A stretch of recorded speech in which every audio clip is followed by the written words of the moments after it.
Do you sometimes find yourself wishing there was something you could do to make things better when you see something on television or hear a news item, such as that terrible fire on the Greek island where the camp holding 13,000 refugees was burnt to the ground very recently? But then you feel rather helpless because you're on your own. But perhaps you saw the appeal in the parish bulletin that it's made it possible for us to donate items which will be taken there in early October through the Ripple Effect charity.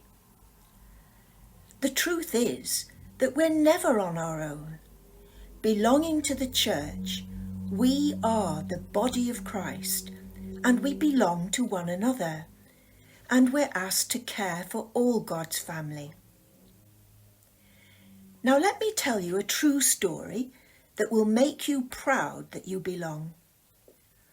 Way back in 1960, so some of you won't remember those days, two women, Elspeth Orchard and Jackie Stewart, who lived in Northampton Diocese, came to hear of an appeal from a Belgian missionary sister who worked on the Caribbean island of Dominica. She asked for help to set up a mother and baby clinic there, as that year 80% of newborn babies had died and children were dying from hunger. The two women got together with others from the National Board of Catholic Women, the Union of Catholic Mothers, and the Catholic Women's League, and on March the 11th that year, they organised what they called Family Fast Day. They made hundreds of homemade leaflets asking families to have only one simple main meal on that day and to give the money saved to feed the hungry children. They hoped to raise a few £100.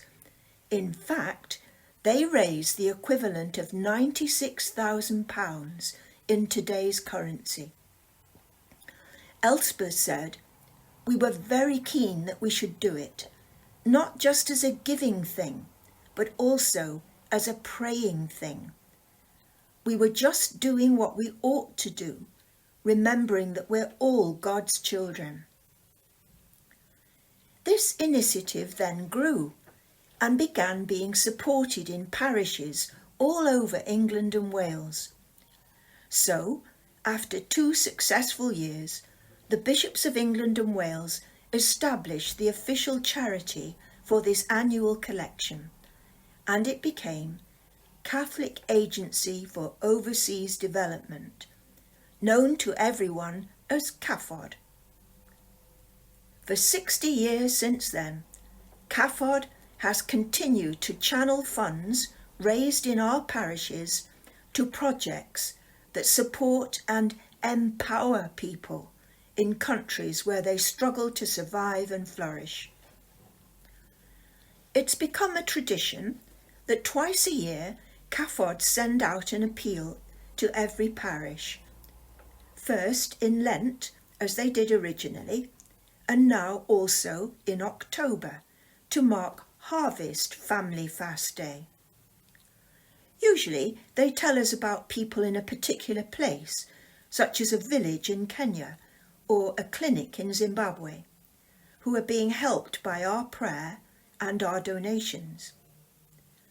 This year, however, when the coronavirus pandemic has affected the whole world, CAFOD is appealing to us on behalf of the global family.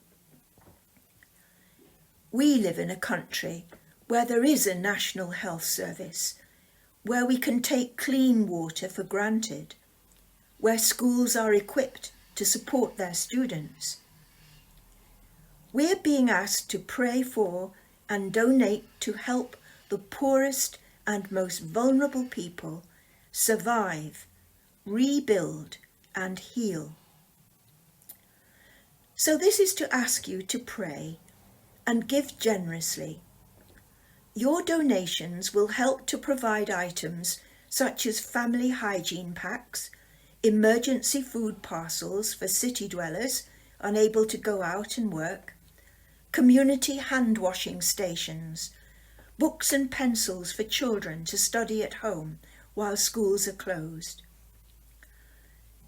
If you're able to go to Mass in St Kentigern's Church or Christ the King, you'll see the new CAFOD Coronavirus Appeal poster, and there will be envelopes for your donations at the weekend of October the 10th and 11th.